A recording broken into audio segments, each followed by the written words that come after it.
Today is lesson number 2, and the subject matter of today has to do with how deep does your knee bend when you're doing the swing. This is also going to be relevant for the snatch and for the clean. Basically any movement where you're swinging the kettlebell behind you and then pushing it forward. And there is some differences of opinion, but you'll find that the differences of opinion become minimal as the level increases. In other words, there's difference of opinion when you're looking at general fitness, but as you get more into performance and sport, you'll see less and less variation.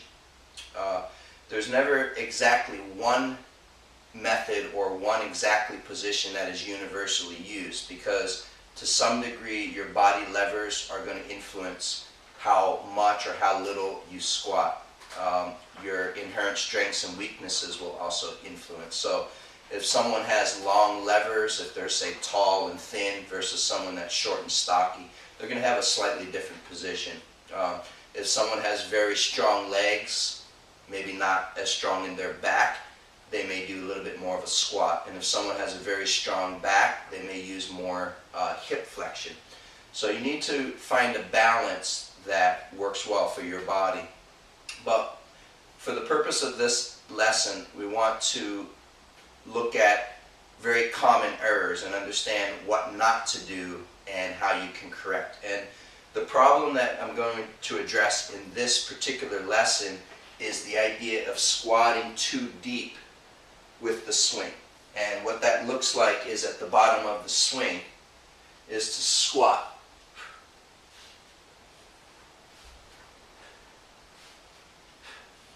Okay.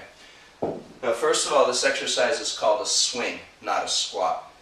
We do have an exercise to train the legs called a squat, and that's a squat. Okay, but this exercise is called a swing.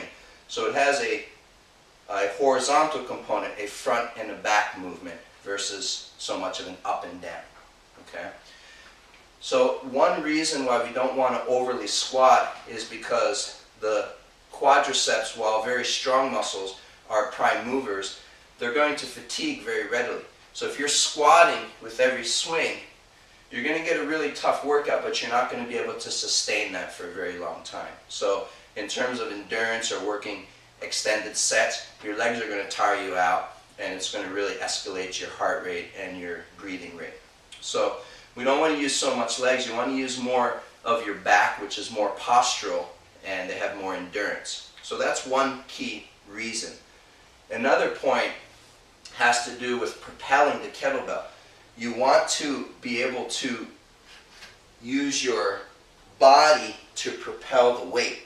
So if I'm squatting down here, my arms are going to disengage from the body, so that as I stand up, I'm only using power from the legs and I have to pull with my arms.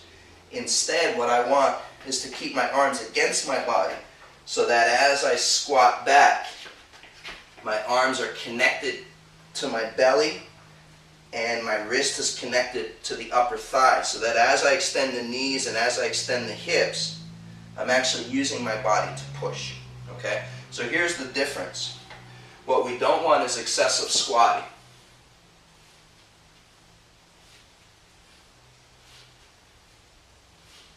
Good workout, but I'm not going to last very long here because I'm using a lot of effort for every rep. Instead, minimal squat, just a slight squat, and a lot of hip action, a lot of back. So it's more like this.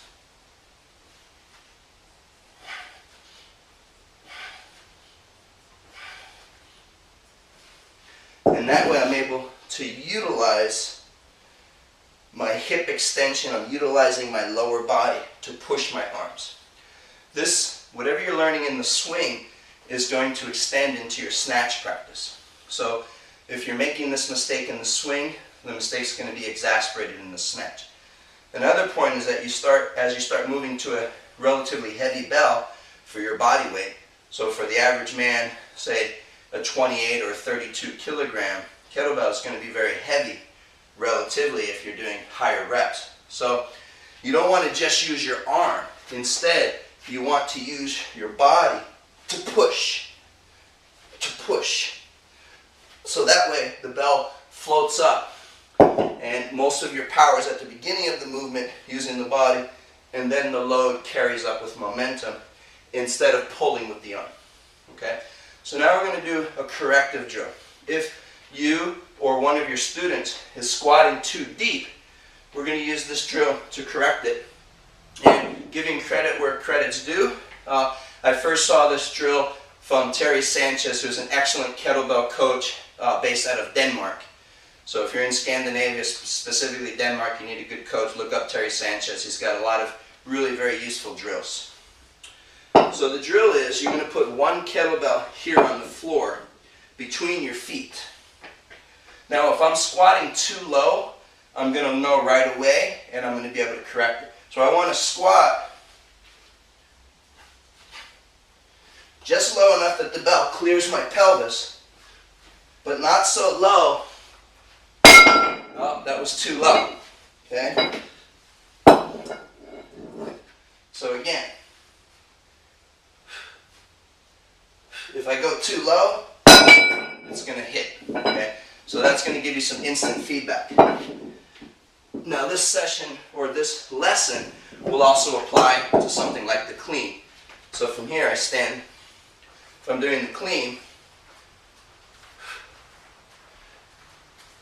okay, if I come too low, oh, there it goes, it hits. So I learned to correct that pretty quickly. Same thing with the snatch.